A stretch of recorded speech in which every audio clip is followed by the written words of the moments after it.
And now to an absolutely amazing survivor story. 3 fishermen found alive clinging to their capsized boat after being lost at sea for more than a week. We're going to talk with the man who found them drifting some 200 miles offshore in just a moment. But first, NBC's Janet Shamlian has the latest. Good morning to you, Janet.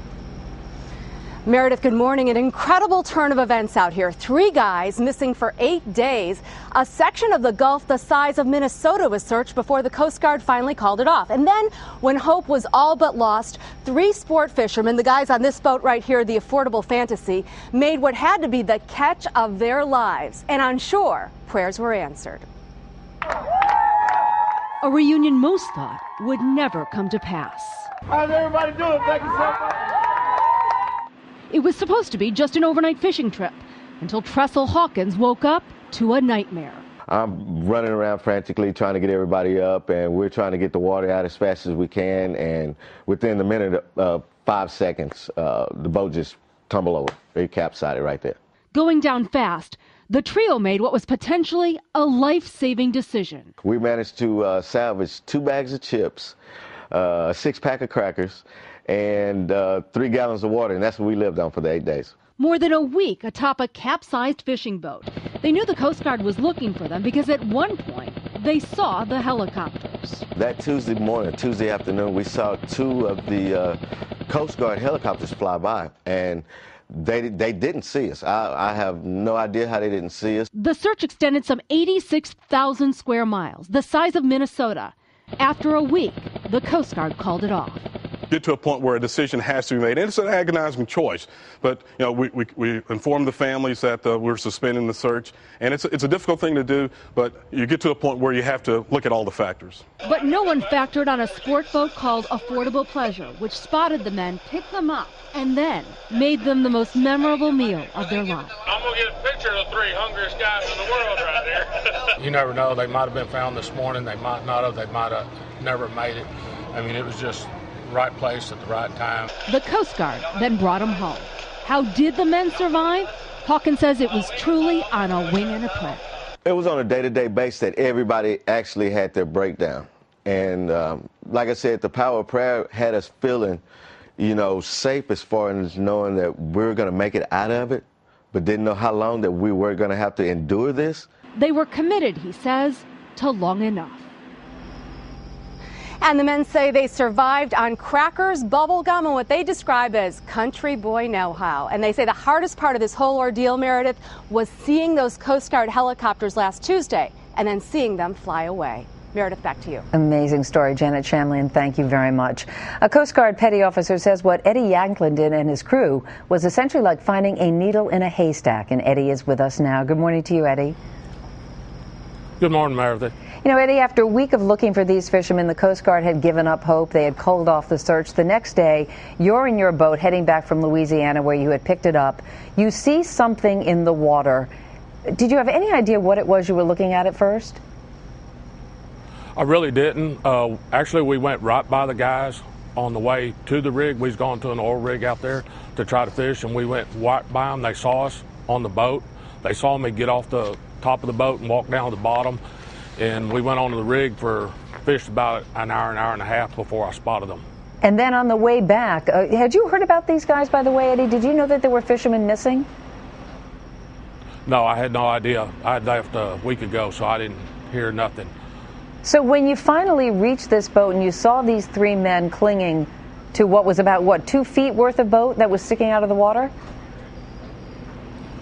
Actually, I was sitting on the back of the boat, and I said, I'm going to get ready to catch a sport blue marlin or something. I said, I see it's going to happen. So I got on the back of the boat, and I was sitting on the couch, and I think it was just the horizon was just right, and I saw something about 2 miles over there. I saw something bobble, and I was back there by myself, and then one of the guys came down. I said, there's something over there.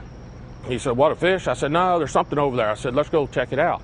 And I went back on the top of the boat to the top level and couldn't see anything. I said, well, turn the boat around and head back that way. I think there's something over there. I knew it was an inner tube or something. And anyway, when we turned the boat around and got the binoculars out, then we could see a guy standing up there waving. And Eddie, what shape were they in when you reached them?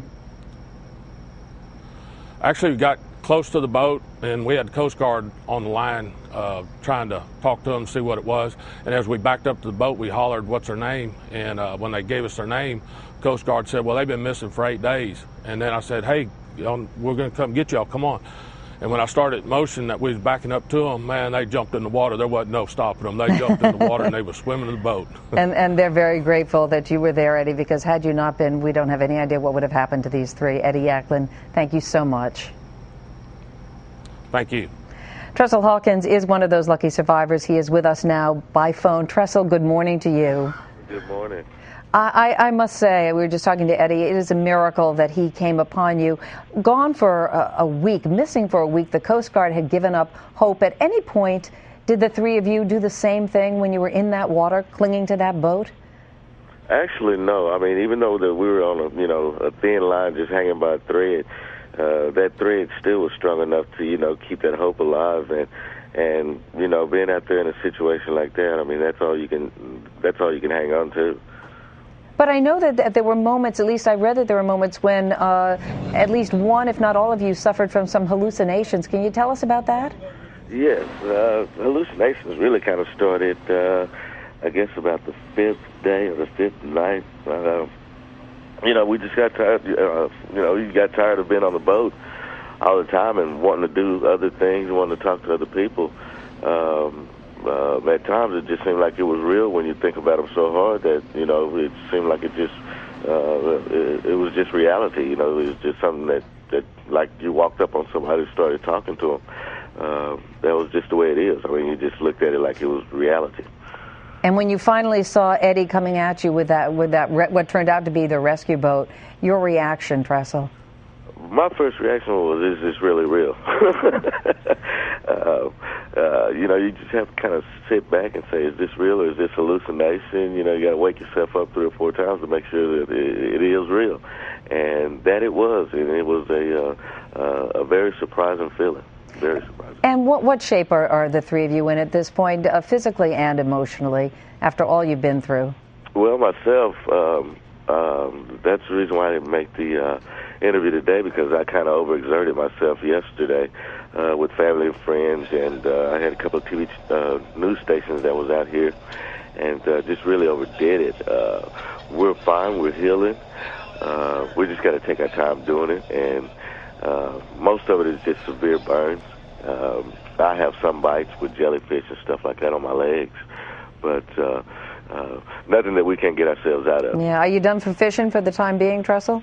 Yeah, we kind of made a pact, so we're going to have to put down the poles for a little bit and try to find something else to do. Okay, well, it's lovely to see you guys eating that steak dinner on Eddie's boat. Oh, I wish you continued good health. Thank you. Tressel Hawkins, thanks so much.